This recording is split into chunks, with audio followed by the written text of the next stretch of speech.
저는 오늘 조금 전에 함께 읽었던 말씀을 중심으로 불안에서 평안으로라는 제목으로 하나의 말씀을 전하겠습니다.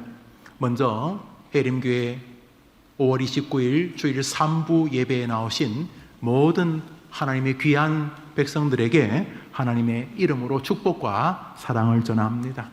여튼간에 성경에 의하면은 이렇게 교회를 나오게 된 것은 결코 우연이 아닙니다. 노사연 씨가 명곡을 불렀지요. 뭐지요?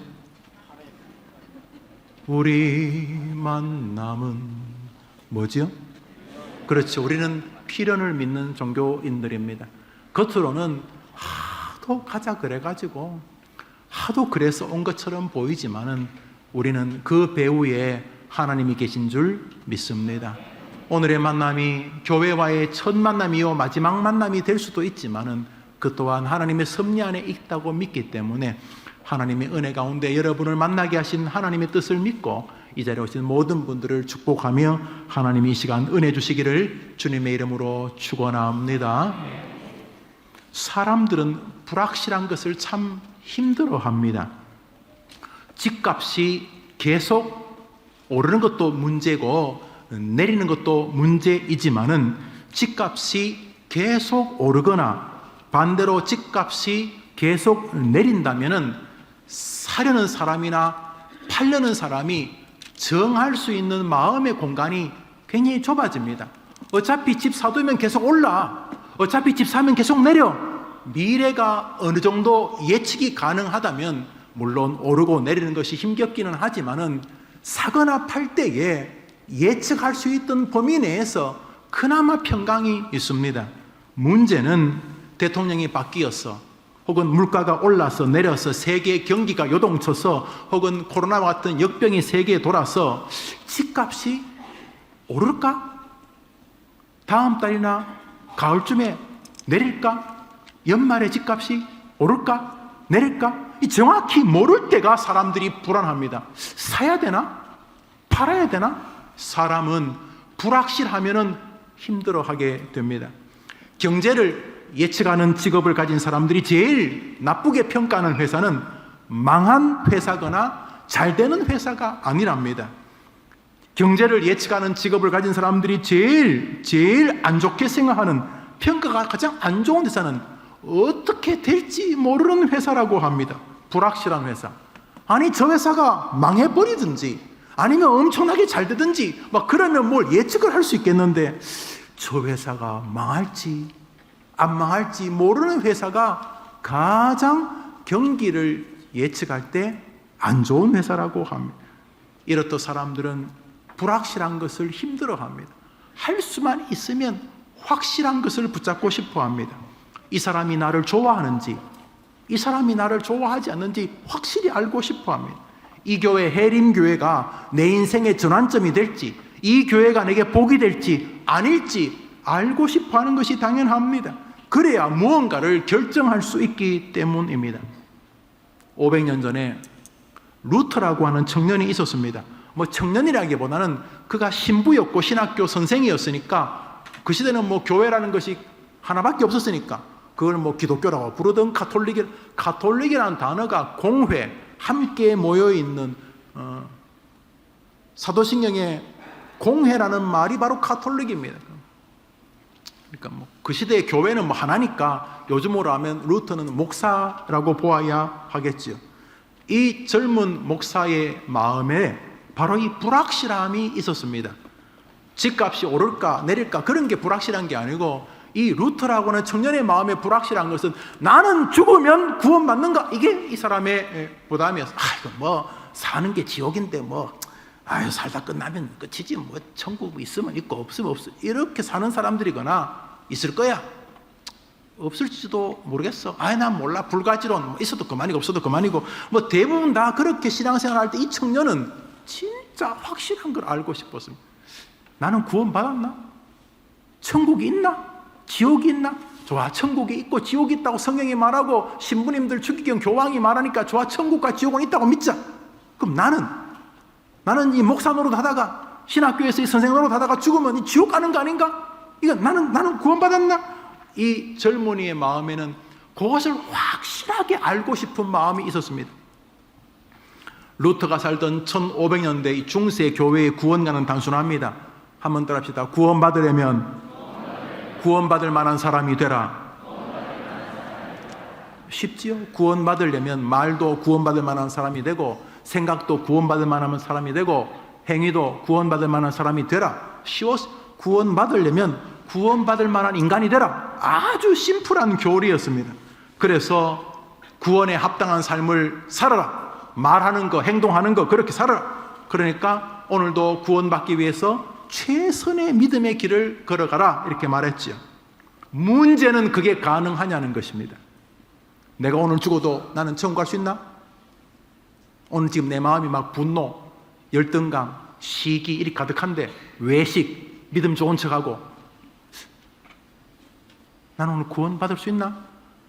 구원받으려면 구원에 합당한 사람이 되라 그랬는데 오늘 내가 살았는 게 구원에 합당한 삶인가? 이 루터는 굉장히 진지한 인물이었습니다. 문제는 아무리 생각해도 다른 사람보다야 뭐 신부고 목사고 하니까 좀 나은 삶 같은데 정밀하게 하나님의 잣대를 가지고 자기를 볼 때 교만, 악, 위선, 불순종 이런 게 자기에게 있는 것을 자기가 부정할 수가 없었습니다. 그러니까 구원받으려면 구원에 합당한 사람이 되라는 말은 멋있는 말인데 자기에게 대입하니까 자기가 오늘 갑자기 심장마비로 죽으면 천국에 있을 자신이 없었던 것입니다. 가톨릭은 그런 사람을 위해서 만들어 놓은 것이 고해성사 제도입니다. 죄를 가지고 가면 안 되니까 죽기 전에 죄를 딱 이렇게 빚잔치 하듯이 죄를 다 털어내는데 신부님 앞에 가고 제가 이런 죄를 지었습니다. 그러면 신부님이 뭐 이렇게 해라 저렇게 해라 그래가지고 여튼간에 신부님의 지도에 의해서 죄를 털어내는 죄 터는 시간이 고해성사라는 제도였습니다. 문제는 이 신학교 선생인 이 루터는 그 고해성사의 제도가 구원받는데 확실하지 않는 자기 마음처럼 흔들리는 제도로 인지되었습니다. 정말 신부님 앞에 고해성사하면 내 죄가 사해질까? 좋다. 교황님이나 추기경님들이 그래 가르쳤으니 그렇다 치자. 그러면 설령 맞다고 하더라도 내가 지은 죄야 고백할 수 있지만 나도 모르고 길 가다가 내 밑에 발에 개미가 밟혀 죽었는데 내가 살생을 했는데 내가 살아가려고 노력하는 개미, 그 개미도 새끼가 있고 부모가 있고 갑자기 길에 나왔다가 내 발에 밟혀 죽으면 갑자기 그 식구들이 얼마나 개미 아들을 찾겠는가 뭐 이런 생각을 하면서 루터가 내가 모르고 지은 죄는 어떡하지? 이런 생각이 든 것입니다. 내가 아는 죄는 뭐 내가 누굴 미워했습니다. 뭐 도둑질 했습니다. 내가 아는 죄는 내가 신부님한테 고백을 하는데 뭐 나도 신부니까 내가 모르고 지은 죄는 어떡하나? 모르고 지은 죄. 모르고 지은 죄를 가지고 있다가 죽으면 분명히 100% 지옥 가는 것 아닌가? 루터는 인생이 그러면 고해성사에서 다음 고해성사까지 죄 속에서 살다가 고해성사로 날마다 죄를 털어내는 그렇게 불완전한 인생이란 말인가? 동의가 안 되었습니다. 무엇보다 루터는 신학 교수였기 때문에 신학적으로 가만히 있어보자. 그러면 내가 고해성사를 하면 100번 양보해서 구원받는다 치자. 안 하면 지옥 간다. 그러면 구원이 결국 나한테 달린 거잖아. 내가 고해성사하면 천국 가고 내가 고해성사 안 하고 죽으면 지옥 가고 그러면 구원이 나한테 달린 거야. 구원이 내가 하면 되고 안 하면 안 되고 그런 거야? 루터는 도무지 마음에 평강이 없었습니다. 그래서 죄 안 지으려고 겨울에 찬물 깨고 들어가고 여성을 보고 혹시나 음란한 마음이 들지 않는가 싶어서 무릎으로 계단을 기어 올라가고 혹시나 음식 많이 먹는 것도 탐심이 아닌가 그래가지고 또 자기 음식 절반을 옆에 있는 다른 사람에게 덜어주고 하여튼 간에 혹시나 또 내가 말하면서 패배적인 말, 냉소적인 말뿐만 아니라 말하면서 은근하게 교만한 말 없나 싶어서 어떤 날은 단 한마디도 하지 않고 하루를 지내보기도 하고 루터는 정말로 구원의 확신을 갖고 싶어서 노력했지만은 여전히 밤이 와서 가만히 자리에 누워서 나는 오늘 지은 죄가 있나? 오늘 내가 혹시 말 실수했나? 오늘 내가 뭐 나쁜 말 했나? 오늘 하루는 내가 오늘 지금 죽어도 오늘은 구원받을 것 같아 라고 하는 순간 마음에 너는 완벽한 의인이란 말이냐? 네가 지금 그렇게 말하는 게 교만 아니냐? 하는 마음이 구원의 기쁨이 오는 것처럼 하다가 갑자기 밀려오는 거예요. 교만은 패망의 선몽이라 그러는데 내가 감히 구원을 내가 모르고 지은 죄도 있을 텐데 이렇게 자신 있게 이 밤에 말하는 게 옳은가? 나는 교만한 인간이구나. 그러니까 뭐 어쩌란 말이야. 도무지 밤마다 구원의 확신이 없이 잠이 들어서 그럴 만한 이유는 루터가 젊을 때 자기 눈앞에서 친구가 번개에 맞아 죽는 걸 봤기 때문에. 뭐 지금도 가끔 번개나 천둥에 맞아서 뭐 몇만 명, 몇천만 명이 한 명씩 죽기는 합니다만 루터가 그걸 보고 너무 놀란 거예요. 자기 앞에서 숫덩이가 되는 사람을 보고 너무너무 놀란 거예요. 그러다가 어느 날 또 집에서 갔다가 방학 때 기숙사로 오다가 또 천둥과 번개가 치는 것이 자기 앞에 뭐 나무에 막 번개가 떨어질 때 그때 또 루터가 땅바닥에 엎드려가지고 두려움에 빠지는 거예요. 하나님 날 살려달라고. 뭐 그때 뭐 성자들의 이름 부르면서 그렇게 기도했겠죠, 루터가. 그 루터는 어릴 때부터 죽음이 좀 가까이 있었어요. 이래 죽는구나. 그럼 나는 갑자기 죽으면 어떻게 되지? 자기의 영혼에 대해서 이 사람은 정직한 사람이었어요. 목사님 세상 살이가 지옥입니다. 여기가 지옥이요. 뭐 이러는 분이 어쩔 수 없겠습니다만 루터는 인간인 내가 이렇게 와서 이렇게 살다가 이렇게 애 키우고 이래 늙어가지고 이래 병 들어가지고 노년에 병원이나 요양원에서 그렇게 시름시름 앓다가 그렇게 사라지는 게 그게 만물의 영장이라고? 하나님이 그러려고 날 만들었다고? 그게 인생이라고? 그리고 그 후에는 루터는 자기 인생에 특별히 자기의 영혼의 구원에 대해 굉장히 진지한 사람입니다. 인생이 무엇인가에 대해서 깊이 고민했습니다. 문제는 불확실함 때문이었습니다. 구원을 확신할 수 없었기 때문입니다.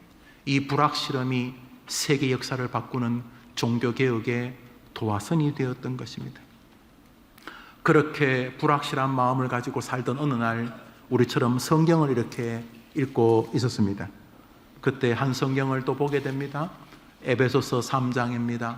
바울의 서신이죠. 성경 에베소서를 읽습니다. 시작. 우리가 그 안에서 그를 믿음으로 말미암아 자기는 지금 확신이 없는데 한 사람이 엄청난 확신을 가지고 있는 것입니다. 사도 바울입니다. 바울이 말합니다. 우리 노란 글씨만 한번 읽어볼까요? 시작. 우리가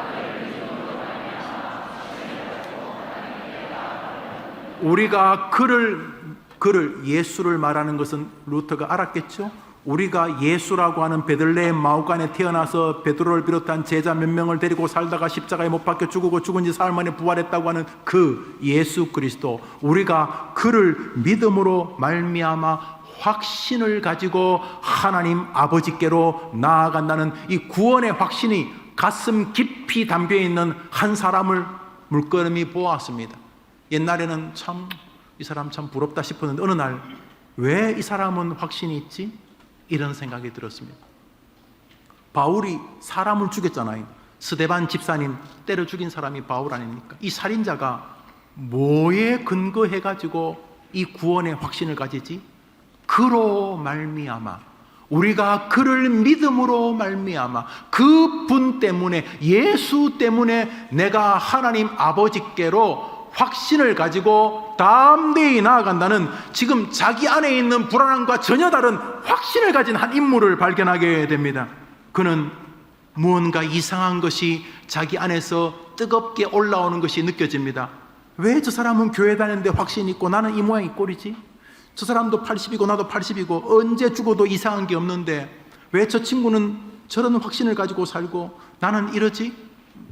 바울이 루터에게서 확신을 가진 한 선배를 보게 된 것입니다. 그리고 그가 오늘 읽었던, 여러분과 제가 읽었던 설교 본문을 읽습니다.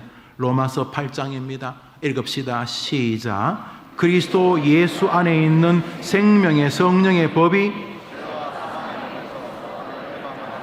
할렐루야. 노란 글씨 읽읍시다. 시작.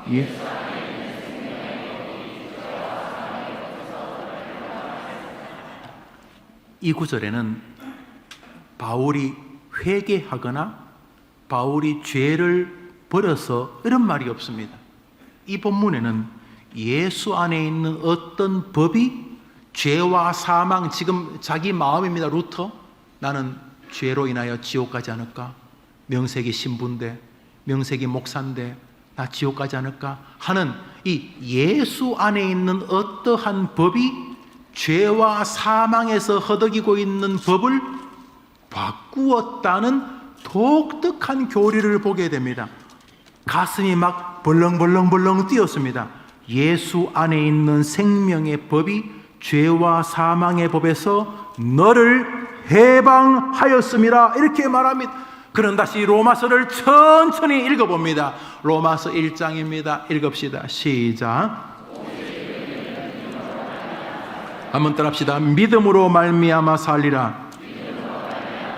착하게 살아서 구원받는 게 아니고 믿음이라고 하는 기제와 도구를 통해서 영생을 얻는다는 아주 특이한, 그 시대의 가톨릭은 구원받으려면 구원에 합당하게 오늘도 착한 일 하고 뭐 가난한 사람 구제하고 뭐 그런 소리 하고 있을 때에 성경은 오직 유일한 구원의 길은 믿음이라고 말하는 것을 보았습니다. 착하게 살아서 구원에 합당한 사람이 되라고 어릴 때부터 배워왔는데 전혀 다른, 구원받으려면 믿음이 있어야 된다 이렇게 말하니까 뭐 멀리서 보면 같은 말 같은데, 이 루터가 신학교 선생이라 그랬잖아요. 계속 성경을 읽어왔는데 이 둘이 너무도 다르다는 것을 이 사람은 느꼈습니다. 구원받으려면 구원에 합당한 삶을 살아라 이렇게 배워왔는데, 살아봤는데 안 된 것이, 아니 그냥 어차피 못 살아요 이런 게 아니라 이 사람은 진짜 그렇게 살아보려고 했는데 안 되는 걸 보았어요. 아무리 해도 안 되는 거예요. 그런데 성경은 그러면 좀 더 해라 이렇게 말하지 않고 오직 예수 그리스도를 믿는 믿음으로 말미암아 너가 구원을 받으리라 이렇게 말하니까 이 사람의 마음에 뜨거운 무가 밀려왔습니다. 중세 타락한 기독교를 뒤엎고 종교개혁이 일어나고, 불신 역사학자들도 종교개혁은 인류의 변곡점 중에 하나라고 말하지요. 한 사람의 마음 안에 불확실함을 확실함으로 알고 싶어하는 한 사람의 마음의 역사가 뒤집어진 것입니다. 우리 교인뿐 아니라 오늘 처음 나온 학생, 우리 처음 나온 성도 마음에 루트에게 임했던 은혜가 임하면 여러분과 여러분 주변이 변화될 줄 믿으면 아멘 해보십시오. 우리는 그 한 사람을 그래서 소중히 여기는 것입니다. 루터는 뜨거운 가슴으로 다시 가톨릭이 말하던, 지금 제가 다른 종교를 비방하자는 게 아닙니다. 그 시대 예수님, 베드로, 바울로 이어오던 가톨릭이 갑자기 콘스탄틴 대제가 꿈에서 뭐 이상한 거 보고 나서 기독교를 로마가 국교로 인정한 이후로부터 중세 기독교는 완전히 타락해 버렸습니다. 예수님의 기독교가 아닙니다. 바울이나 베드로의 기독교가 아닙니다. 중세 기독교는 쓰레기입니다. 목사들이 이미 대통령 임금하고 같이 밥 먹으면서 교황들이 거의 무소부지의 권리를 가졌던 것은 성경적이라고 볼 수 없는 거죠. 부패한 가톨릭이 어디서 문제가 생겼는지 몰라 고민하고 있을 때 한 루터라는 청년의 마음에 오직 의인은 예수 그리스도를 믿는 믿음으로 산다는 이신칭의의 복음이 밀려오자 새 역사가 이루어진 것이 우리의 진리의 기독교인 줄 믿습니다.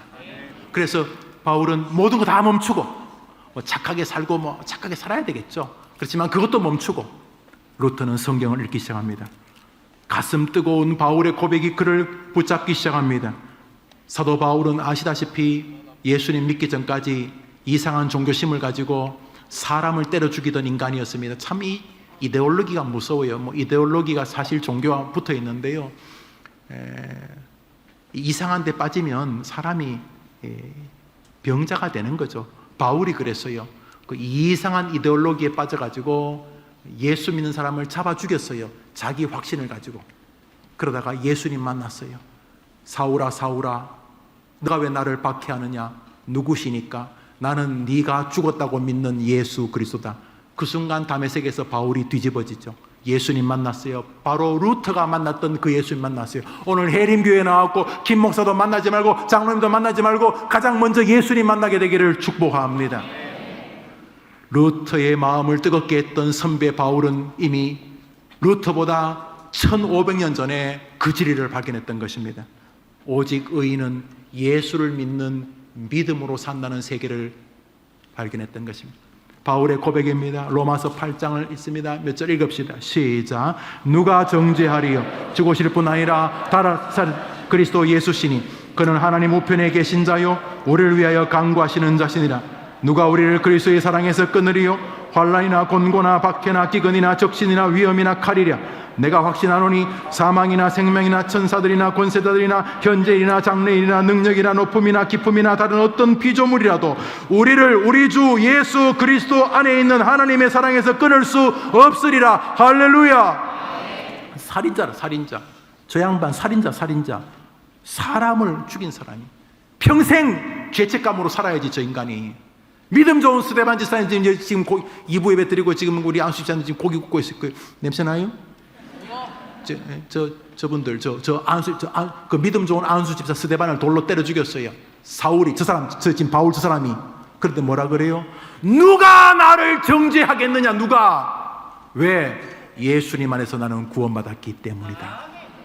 그런데 하나님이 이 시건방진 놈 봐라.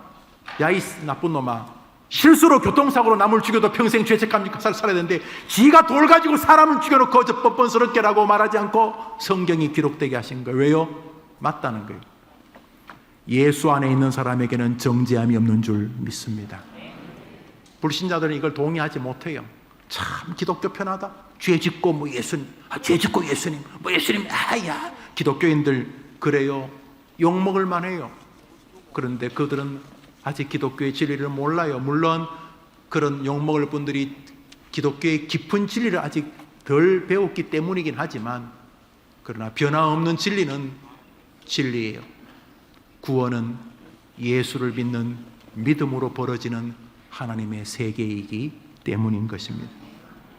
에베소 2장 8절을 읽습니다. 시작. 너희는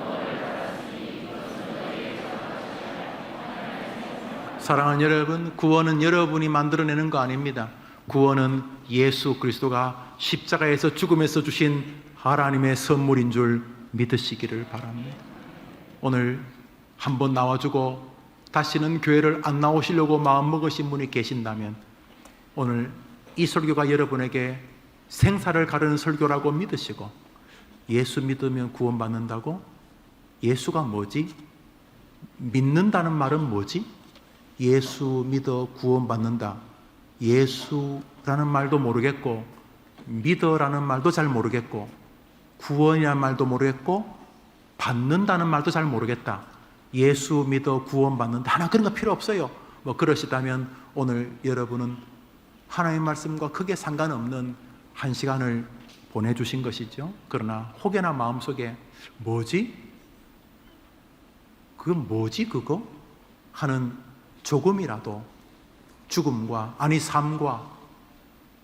삶과 죽음을 연결하는 구원의 세계에 대해서 알고 싶은 마음이 생긴다면 하나님은 여러분에게 은혜를 베푸고 계시는 줄 믿습니다. 히브리서 2장 11절을 읽습니다. 히브리서 2장 11절입니다. 시작. 아니죠. 그렇지, 1. 히브리서 2장 11절 1 2 다 한 근원에서 난지라. 이런 하나님, 이런 예수님, 이런 성령님 여러분 아닙니다. 거룩하게 하실 권리가 우리에게 없어요. 그러므로 하나님, 예수님, 성령님 1 읽읍시다. 1 2 우리는 2번입니다. 2번. 우리는 거룩한 사람이 아니고 안 거룩한데 거룩하다고 인정을 받은 사람들인 것입니다. 거룩하게 하시는 이와 거룩함을 입은 자들이 한 형제라고 주님 말씀하실 줄 믿고 예수님으로 인하여 값없는 구원의 은혜를 누리게 되기를 축원합니다. 방법이 하나입니다. 사도행전 16장 31절입니다. 읽읍시다. 시작. 한 번 더 시작. 오직 한 가지만 요구합니다. 주 예수를 믿으라. 주 예수를, 자녀가 지금 경찰서를 들락거리시든지 몸에 있는 암이 2기, 3기, 4기를 지나든지 주 예수를 믿으면 구원하실 줄 믿으시기 바랍니다. 성경이 여러분을 상대로 거짓말할 리가 없다면 여러분 지금까지 살아오셨을 테니까 여러분이 살아온 삶의 궤적을 제가 무시하지 않습니다. 그러나 오늘 이후로 예수를 알아보겠다는 마음이 성령님의 은혜로 여러분에게 임하게 되기를 바랍니다. 거룩하게 하시는 분과 거룩하다고 은혜를 입는 사람이 한 근원이라고 말했으니 모쪼록 예수님으로 인하여 구원의 은혜를 입게 되기를 주의 이름으로 축원합니다. 마지막 성경입니다. 전 세계에서 제일 유명한 성경 구절입니다. 요한복음 3장 16절입니다. 시작. 하나님이 세상을 이처럼 사랑하사 독생자를 주셨으니 이는 그를 믿는 자마다 멸망하지 않고 영생을 얻게 하려 하심이라. 아멘.